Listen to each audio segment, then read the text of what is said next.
Your bass sounds weak, and I know exactly why.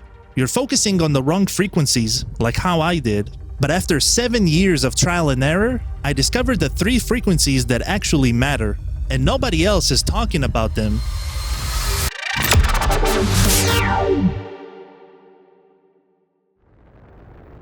Remember when I shared that remix competition story in one of my previous videos? When my friend asked, "Where's the bass?"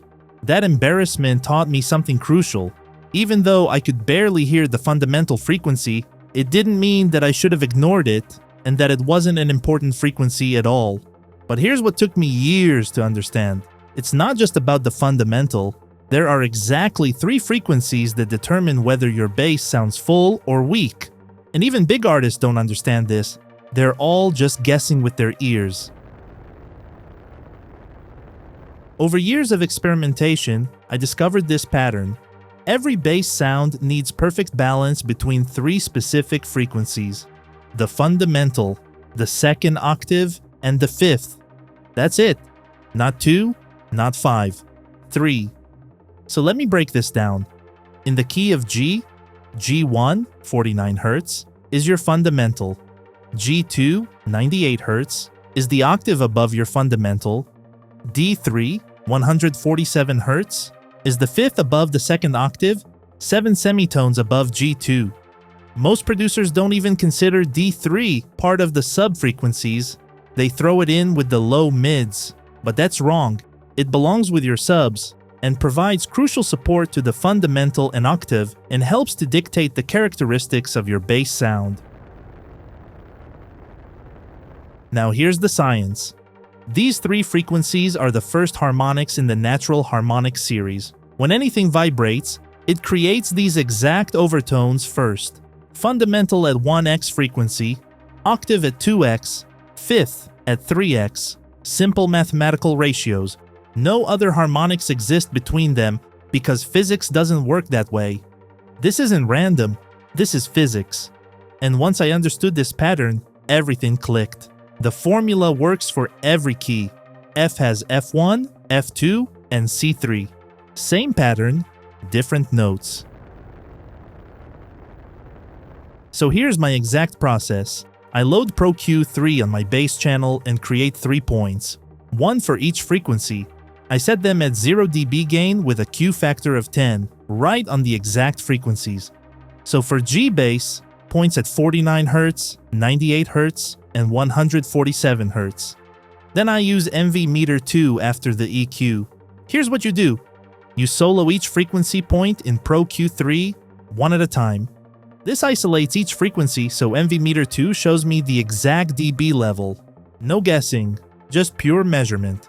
Once I see the levels, I adjust the gain of each point in Pro Q3 to achieve the perfect balance. You can use any EQ that lets you solo frequency bands. Doesn't have to be Pro Q3. The key is isolating each frequency to measure it accurately. But here's where it gets trickier. The balance changes based on which note you're playing. Our perception of loudness varies with frequency. Too high or too low sounds quieter to our ears. Now let me give you real numbers. For an F bass, which sits in the sweet spot of human hearing, F1, 43.65 Hz, your reference level. F2, 87.31 Hz, sits 2 dB below F1's level.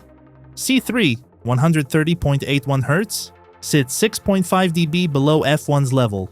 So if F1 sits at minus 6 dB, F2 should be at minus 8 dB, and C3 at minus 12.5 dB. These aren't random. I developed these values through years of measurement and testing, and I'm putting my complete chart for every note in the description below. But here's one crucial thing. These values assume a saw wave type bass. But what if you're using a square wave type bass? Square waves naturally have almost no 2nd octave. It's there, but super quiet. And that's totally okay, there's no need to boost it. Square waves have their own character. If your 2nd octave is barely visible in Pro Q3, then you've probably got a square type bass. You can verify that by looking at the rest of the frequencies and seeing that all octaves above the fundamental are super low or missing. This is why the third harmonic, D3, is so important. In square wave basses, it fills the space left by the missing octave and defines the character. You just need to identify what you're working with and balance accordingly. But here's what nobody realizes. Get this balance wrong and you'll destroy your entire mix. If C3 is too loud, you'll have to turn down your whole bass to compensate. Now your bass sounds weak and your track less full. So it's not just about having all three frequencies, it's about having them in the perfect ratio. Otherwise, you're compensating with overall volume, which never works. Once I nailed these measurements, my bass game completely changed. No more weak, undefined low end. No more guessing why some basses sound full and others don't. Just pure scientific consistency. While everyone else is randomly boosting frequencies hoping for the best, I know exactly what needs adjusting and by how much. Years of frustration solved by understanding three simple frequencies. But here's the thing, even with perfect frequency balance, your kick and bass can still sound like a choppy mess. And the problem is invisible until you know where to look. So do you think you know what I'm talking about?